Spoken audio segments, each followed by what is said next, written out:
Hello guys, this is Jones10395 with another homemade video for you today.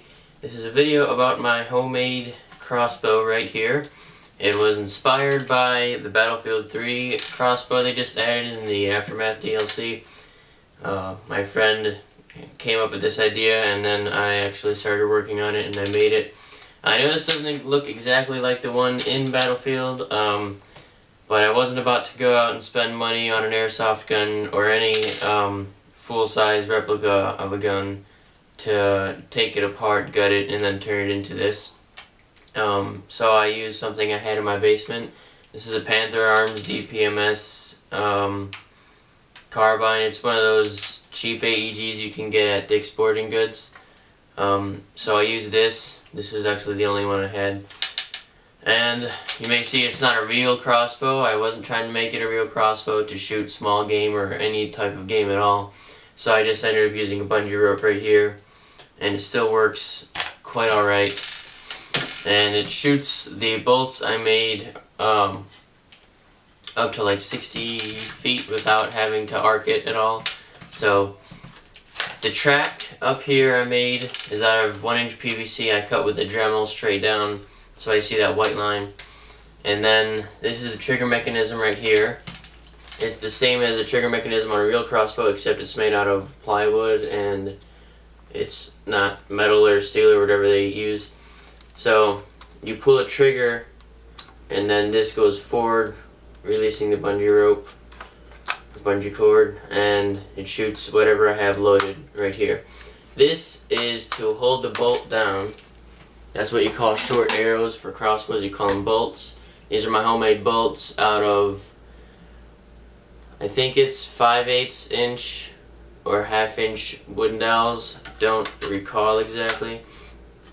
But this holds it down so you can shoot it upside down or on its side and it won't go anywhere. I wasn't planning on putting a kind of it's called a whisker biscuit. It's that thing that holds down the arrow or the bolt so it kind of goes straight, but I'm not going to put that there because these flights will hit it, and if I decide to make any different type of bolt I might need to remove it, so I'm not going to put a whisker biscuit there. But this has a rubber band inside here which is connected to a little peg inside the grip right here, which keeps pressure always on the bolt. So like I showed you earlier, the bolt doesn't go anywhere. And let's see, I had to hollow out all the internals, as you can see, to put my own in that I made. And there's no magazine or anything, but you can put one in. And the safety and everything still moves. It doesn't function, but it's kind of just fun to play with. You also have your rails. It's a tri-rail system because I had to remove one rail to fit this track on top here. So you could put a foregrip on here, flashlight, bipod if you wanted to, but I don't. And this is all plastic, by the way. None of it's metal, so it's not like it's going to be the best of quality to put some good accessories on here. Other than that, that's really all I did to it. This is a 1-inch wooden dowel right here. I had to chop the barrel off and the iron sight, and I put a bolt right there to hold this in place. And I also have two 90-degree braces right here, if you can see that, which I screwed into the rails and then the wooden dowel up here. So that's really a quick rundown of everything. You can separate this into the upper and lower receiver, and it folds over just like your standard AR-15 platform would. But I can't do that right now because there's a rubber band in here that's at a really high tension, which I can show you. But I have to take this off. It's at a high tension connected to the lower receiver, and I have to take that off. And that took me quite a while to do. So if you can see right there, that green thing is a rubber band which holds this. And that's the only thing that's holding the upper and lower receiver together, apart from obviously the body pins right here. So if I remove one of these body pins, you'll see the rubber band and everything. See that? So it can be separated.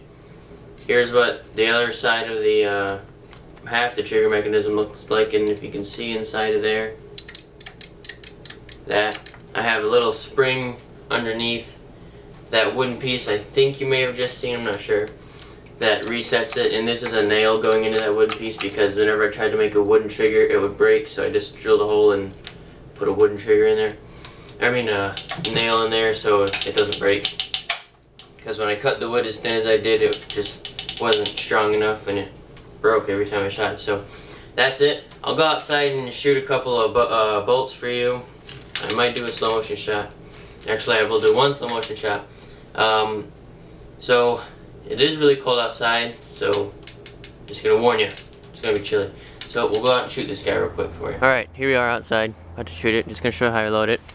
First, put the string back on the trigger mech, and then just ram the bolt in underneath this, and you're ready to shoot your crossbow.